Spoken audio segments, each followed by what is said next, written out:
Okay, so today we're doing a recommendations video. I've done a couple of these in the past. I'll link them if you want to check them out. But essentially what it is I ask on Instagram for specific types of recommendations. What type of book are you looking for? I pick some and I recommend them. I think I have like 25 questions that I've pulled from Instagram. There were several hundred, so if yours didn't get chosen, I'm sorry. I love you, but this is as many as I could do for now. We'll do this video some more. It's a fun video to do. But I'm gonna try to give multiple recommendations for each question that I pulled, so hopefully there will be something in here that'll help a lot of people out. I also specifically pulled questions that were repeated a lot, so hopefully I'm gonna cover several people. Let's go. A fantasy that makes you feel as good as Harry Potter does with an amazing world like Lord of the Rings. The perfect book for this is The Ember Blade, which is very Lord of the Rings-esque, but it's its own story. It feels nostalgic the second you step into it. Amazing friendships, wonderful adventures, excellent group dynamics. It's everything that I love about these types of stories. And it's the book that I sent you, Cole, so read it. I think The Name of the Wind fits into this relatively well as well, and it's also a book that I love. So this is also a recommendation. Light fantasy.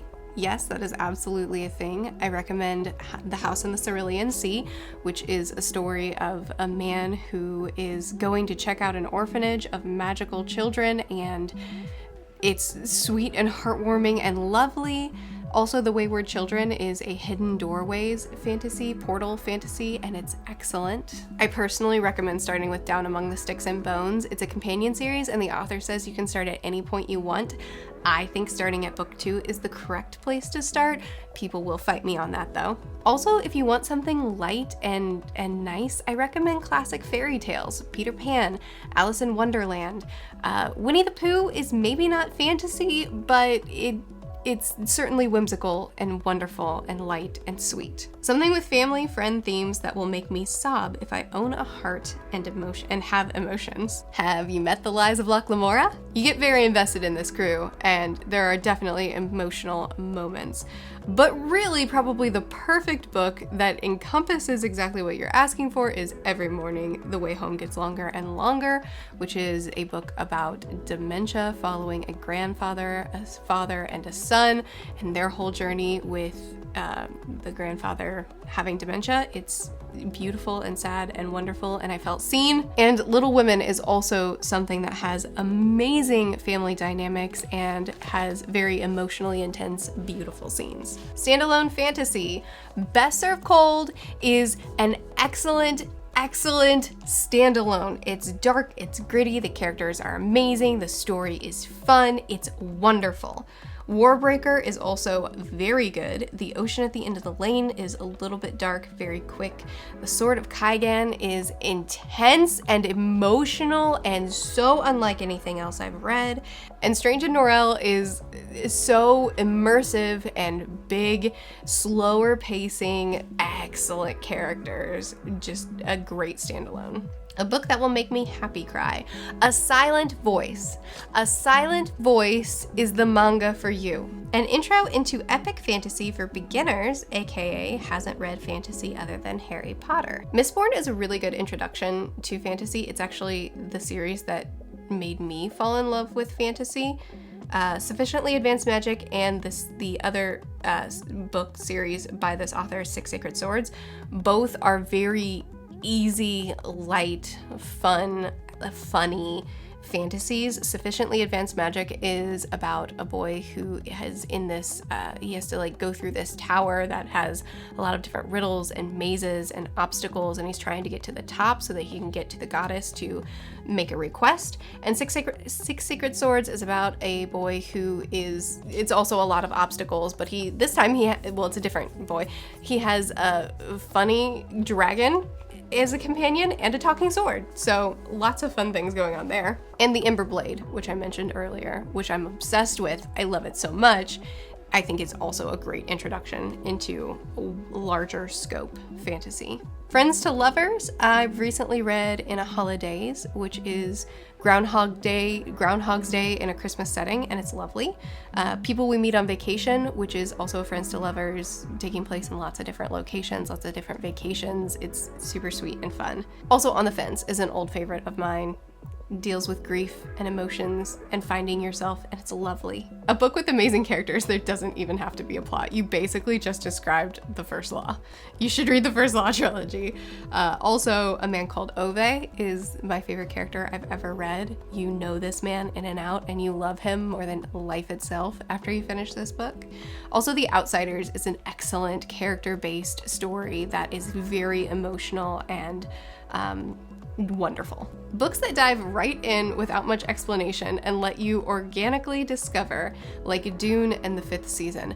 You've probably heard of Malazan, but you really need to read Malazan if you haven't yet, because that's what Malazan is, and it's so good. Starting literary fiction and classics. So I think Bachman is a great place to start with literary fiction, but I also got a lot of requests for literary fiction that are not Bachman, so I will recommend you some other ones. My Dark Vanessa is about a girl who goes off to a boarding school and has this romance with her professor, and it shows then and now. It shows her falling into this relationship, and it shows now her reflecting on it, the damage it's done. It's a great discussion about like grooming, and it's very, very difficult to read, but it's so impactful. The Boy, the Mole, the Fox, and the Horse is not really literary fiction, but it's for children and adults, and it just has a lot of moments, a lot of small things that are said, but said in the most impactful and beautiful ways. It's such a great story. Still Alice is a literary fiction about a woman who has early onset Alzheimer's, and she is dealing with the diagnosis, and then we're also watching her life progress with this early diagnosis and how it affects her, how it affects her family. It's very, very good. And Kindred, which is not literary fiction and it deserves to be here. It's technically like a very light sci-fi / historical book, but it hits just as hard as any literary fiction does. And then also you asked for good starting places for classics. I would say any of your childhood favorites, maybe you've watched a movie adaptation for it. Reading the source material is a great way to start getting into classics. The Outsiders, which I mentioned before, very character-based, very emotional, excellent story. North and South, or really any kind of romance like this, are super easy to follow and so fun to read.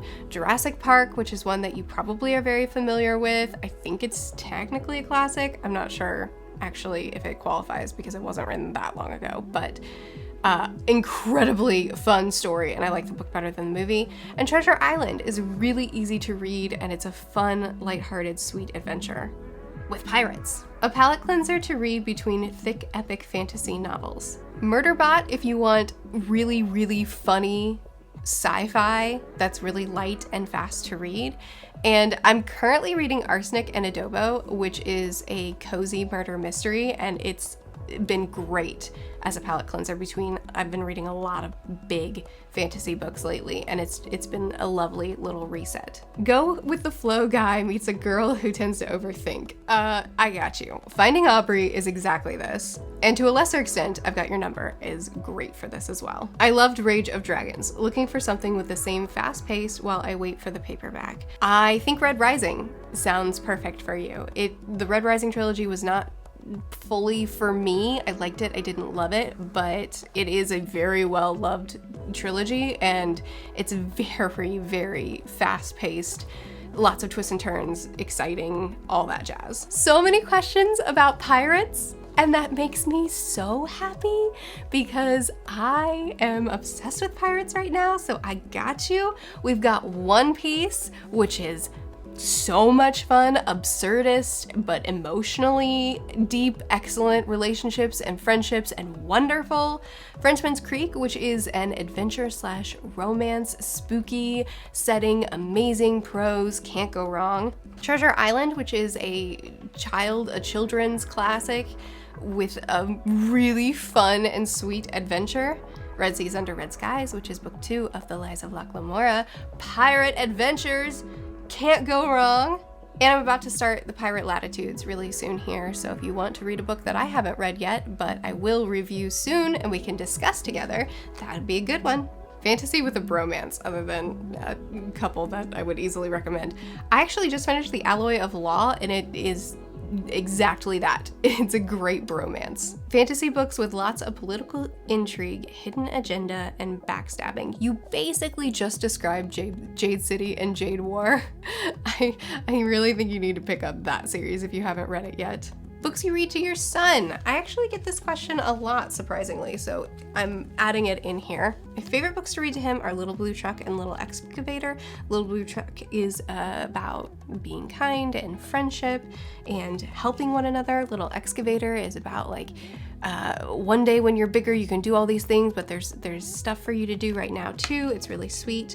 Mother for Choco is about adoption, and I love it. Hair Love is this adorable story of this little girl who wants to get her hair just right because her mom's been away and her dad helps her with it, and it's such a sweet little story about a little girl and her dad, and I love it. Here We Are just takes you through a lot of different places on the earth, and it's very visual. I really like going through it with my son and having some fun conversations. Never Show a T-Rex a Book is just a really silly, fun story that we like. And I'm Not Very Afraid of the Dark is one that we've been reading because he is afraid of the dark. So it's a good one to kind of work out those fears. So there you go. There's a bunch of recommendations specialized for people that have put in submissions through Instagram.